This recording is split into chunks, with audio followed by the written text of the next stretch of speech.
What's up, everybody? Welcome back to the channel. It's your boy here, ACG. If it's your first time stopping by, go ahead and hit that subscribe button, and let's jump straight into today's video.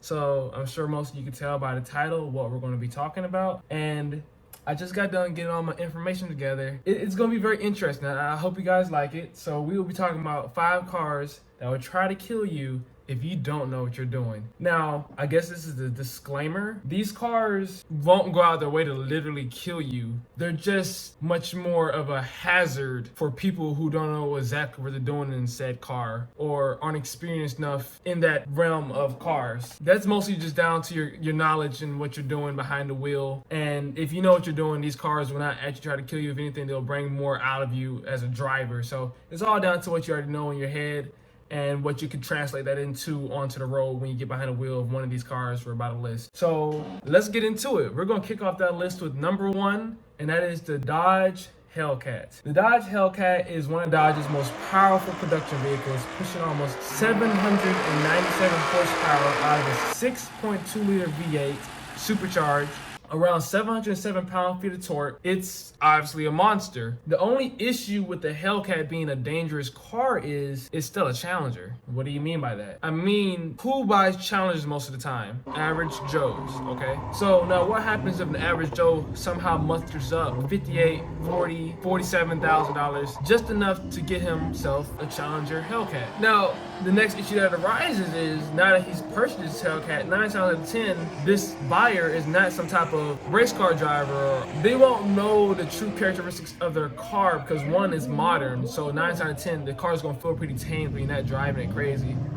2, 9 times out of 10, maybe it's not a lot, they're buying it just for like a statement, like, oh, I got a Hellcat. So they will never understand what makes that car capable of doing what it's doing, considering most average vehicles and some exotic cars don't even put that much horsepower. So for an average Joe to have that at his abilities, yeah, ultimately that's what it is, guys. It's just too much power, not enough knowledge. And I guess from a technical standpoint or from a mechanical point of view, what makes this car dangerous to those who are incapable of driving it is because the power that is sent from that 700 horsepower motor is sent through a drivetrain, and that's sent to the rear wheels. I'm sure most of you by right now already know what a front wheel drive car is, a rear wheel drive car, and an all wheel drive. Okay, well, the Dodge Hellcat is a rear wheel drive car, so that means all that power from that motor is going directly to those rear wheels. So when those rear wheels lose traction, and that's what's providing all your source of mobility, the car no longer has any sense of comfortability, because now what's providing your power is just slipping, it's just sliding, there's no grip. Those front wheels don't have any ability to do anything, they're just there to steer. So as your rear tires are just doing what you want to do, there's only so much that can go on at that point. Depending on how fast you're going, it's not going to turn out very well. All right, guys, moving on to number 2, we're going to hit it up with the Ford Mustang.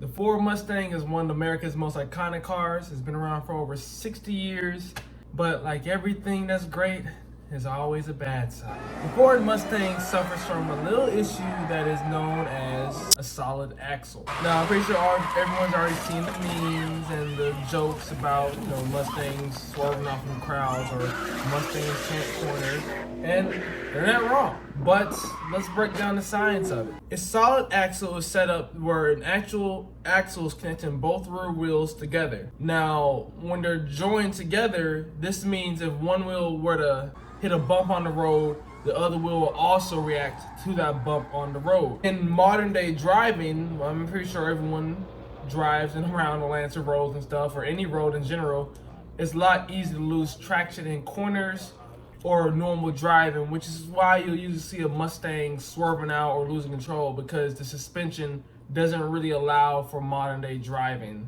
2015 Mustangs and newer have what is known as an IRS, or independent rear suspension.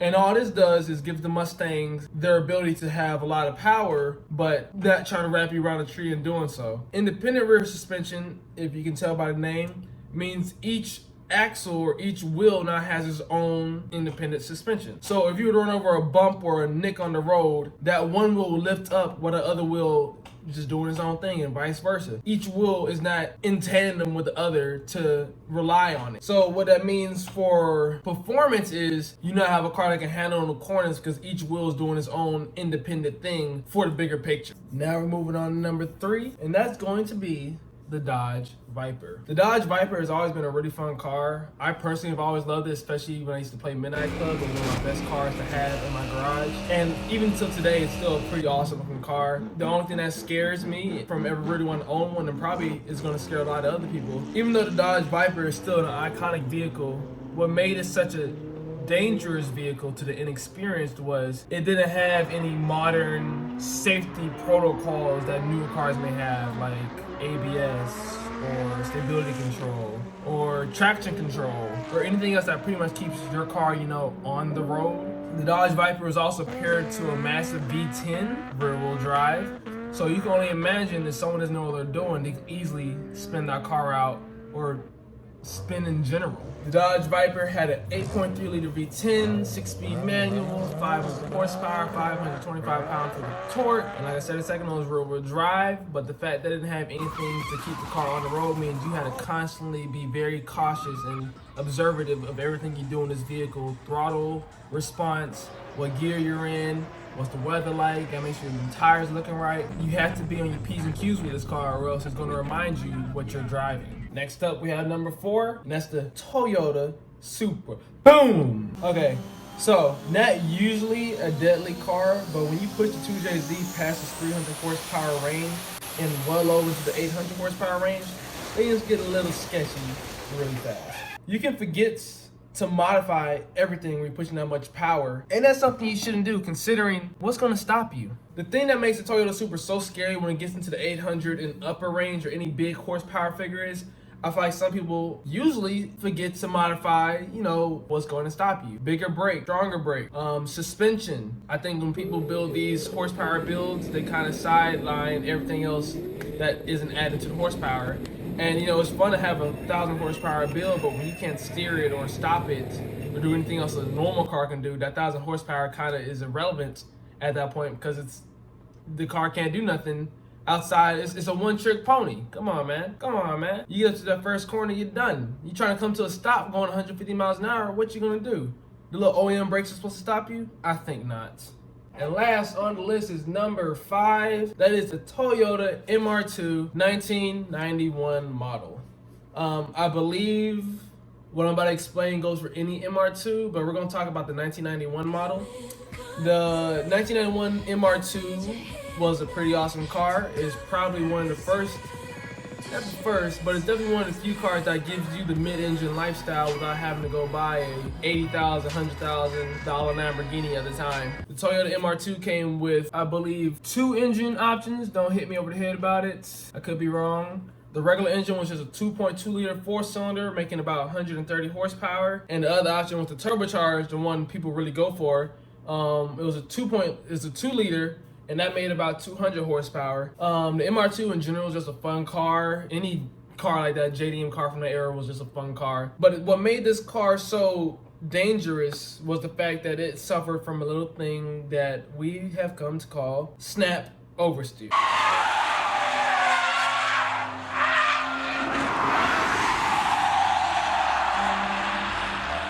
Snap oversteer is similar to oversteer, just much more dramatic in how it rolls out. As you're driving a car on a racetrack and you're going into a corner and you're coming in and you're about to reach the apex, and as you're coming off the apex, you let out the gas, and now all that weight is shifting around. It's free to do what it wants to do. Now, in a normal rear-wheel drive car where the engine's in the front of the front wheels, that weight is a lot more manageable to control when the rear wheels start to tail slide and come around at you. You can maneuver the car much more easily. Now, when you take that engine from the front of the car and move it to the middle of the car is still gonna act the same, but it's now amping up what you need to do in order to control it. The thing that makes snap oversteer so complicated is, like I said, it's still doing what normal oversteer would do. The only issue now is you have a heavy motor right behind you. So normally where you're used to the weight being in the front, and you can manipulate the situation because you're used to a front engine car, you have to get used to the engine being behind you, because now that weight is no longer over the front wheels, meaning the weight distribution is now thrown off from your normal perception. I hope I'm getting at that right, guys. But ultimately, with a lot of practice and obviously ownership of the car, you'll eventually get used to the snap oversteer issue. It's more so just comes down to, like I was saying with all the cars, your experience with these vehicles and your knowledge. You have to be careful when driving them, because these cars require a lot more attention than your average V6 Mustang or Toyota Camry. And like I said, this is not to say that these cars are specifically going to kill you. Any car can kill you if you don't know what you're doing. It's just so happened that these cars are even more likely to kill you if you really don't know what you're doing. So that's going to do it for today's videos, guys. I hope you all liked it. I hope you enjoyed it. Please don't forget to like, subscribe, comment, and I'll catch you on the next video, man. Remember, hold that dream.